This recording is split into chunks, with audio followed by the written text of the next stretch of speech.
Good morning. ఈరోజు నేను narcissistic personality గురించి మాట్లాడబోతున్నా. నార్సిజం అనేది ఇట్స్ గ్రీక్ వర్డ్ యాక్చువల్లీ. ఈ నార్సిస్టిక్ పర్సనాలిటీస్ మనుషులు ఎలా ఉంటారంటే, వీళ్ళు మేము అందరికంటే గొప్ప పెద్ద తోపులు ఈ ఆలోచన ఉంటారంటే, వాళ్ళు ఏం చెప్పినా కరెక్టే, పక్కన చెప్పేవాళ్ళు కరెక్ట్ కాదు అనే ఆలోచన ఒకటి ఉంటుంది. వీళ్ళు విపరీతమైన అబద్ధాలు ఆడుతుంటారు. ఈ నార్సిస్టిక్ పర్సనాలిటీస్ మన చుట్టూ కూడా ఉండొచ్చు. మన ఫ్యామిలీలో ఉండొచ్చు, మన ఫ్రెండ్స్ ఉండొచ్చు, మన బాస్ ఉండొచ్చు, మన వైఫ్ లేదా హస్బెండ్ ఉండొచ్చు. వీళ్ళంతా నార్సిస్టిక్ పర్సనాలిటీస్ అండి. ఎలా ఉంటారంటే, వీళ్ళు ఫస్ట్ థింగ్ ముందే చెప్పాను కదా, వాళ్ళు తమకు తాను చాలా గొప్పగా ఊహించుకుంటుంటారు. వాళ్ళు చెప్పిందంతా కరెక్ట్ అంటుంటారు. రెండోది ఏంటంటే, అబద్ధాలు చెప్పడంలో వీళ్ళే సాటి. సడన్గా టక్క టక్క టక్క అబద్ధాలు చెప్పేస్తారు. వీళ్ళ అబద్ధాలు ఎంత బాగా చెప్తారంటే, అది కంప్లీట్గా నిజమనే ఇదిగా ఉంటుంది. ఇంకోటి ఏంటంటే, వాళ్ళకి ఎంపతి అంటే ఇతరుల బాధలను అర్థం చేసుకునే నేచర్ ఏమాత్రం ఉండదు వాళ్ళలో. తర్వాత ఏదైనా పని చేస్తే కూడా రికగ్నిషన్ ఉండదు. ఏదైనా ఒక పని చేసి ఆఫీస్లో అనుకోండి, మనం పని బాగా చేస్తుంటే బాస్ ఎలా ఫీల్ అవుతాడంటే, అరే వీడేదో నా సీట్కే ప్రాబ్లం తెచ్చేటట్టున్నాడే, అంటే వాళ్ళు ఇన్సెక్యూర్గా ఫీల్ అవుతుంటారు మనం చేసే పనుల వల్ల.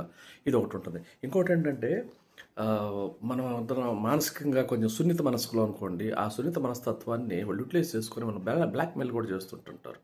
కాబట్టి దీన్ని సింపుల్గా చెప్పాలంటే, ఈ నార్సిస్టిక్ పర్సనాలిటీని ఏమంటారంటే ఓవర్ డామినేటింగ్ పర్సనాలిటీ అంటుంటాం.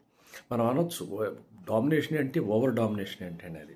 ఇప్పుడు ఈ ఓవర్ డామినేషన్ ఉండే వాళ్ళల్లో లేదా డామినేషన్ ఉండే వాళ్ళల్లో, మామూలుగా డామినేషన్ ఉండే వాళ్ళు ఎలా ఉంటారంటే, వాళ్ళకి సెల్ఫ్ రెస్పెక్ట్ ఉంటుంది, తర్వాత ఎంపతి ఉంటుంది, అంటే ఇతరుల బాధలు అర్థం చేసుకునే తత్వం ఉంటుంది. కానీ ఈ నార్సిస్టిక్ పర్సనాలిటీస్లో ఉండే మెయిన్ డిసడ్వాంటేజ్ ఏంటంటే, అబ్నార్మాలిటీ ఏంటంటే సెల్ఫ్ పొసెసివ్నెస్. వాళ్ళే గొప్ప అనే తత్వం ఉంటుంది. వాళ్ళకి ఎంపతి అనేది ఏమాత్రం ఉండదు. పక్కన వాళ్ళ బాధలు అర్థం చేసుకునే తత్వం వాళ్ళలో ఏమాత్రం ఉండదు. ఇవి ముఖ్యమైన నార్సిస్టిక్ పర్సనాలిటీస్లో ఉండే ఒక ఏమంటారు వాడిని, మానసిక రుగ్మత అంటాం, లేదా పర్సనాలిటీ డిజార్డర్ వచ్చుదండి. ఇది చాలామంది మన చుట్టూ ఉంటారు, గమనించుకోండి.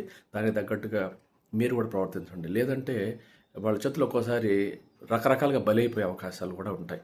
కాబట్టి నార్సిస్టిక్ పర్సనాలిటీలో ముందు చెప్పినట్టు ఒకటి, తమకు తామే చాలా గొప్పగా ఊహించుకోవటం, ఇతరులు ఏం చెప్పినా దాన్ని కరెక్ట్ కాదని మనతో ఆర్గ్యుమెంట్ చేయడం, ఏ ఎక్స్టెంట్కైనా ఆర్గ్యుమెంట్ చేయడం, అబద్ధాలు చెప్పడం, ఎంపతి లేకపోవడం. తర్వాత ఇక నెక్స్ట్ పాయింట్ ఏంటంటే సెల్ఫ్ పొసెసివ్నెస్, అంటే మాకు మేమే గొప్ప, అంటే స్వీయ అహంకారం అంటాం దాన్ని. అహంకార పాళ్ళు అనేది సినిమాలు చెప్తుంటారు, టన్నుల కొద్ది అహంకారం అని. అలాంటి అహంకారం ఉంటుంది వీళ్ళలో. ఎవరు చెప్పే మాట వినరు, అది నిజమైనా సరే వినరు. తర్వాత బాసులు అయితే మాత్రం ఎప్పుడు మనల్ని కొంచెం దూరం పెట్టేదానికి ప్రయత్నం చేస్తుంటారు. సో ఇవి నార్సిస్టిక్ పర్సనాలిటీస్ యొక్క లక్షణాలు. Be careful. Okay, thank you.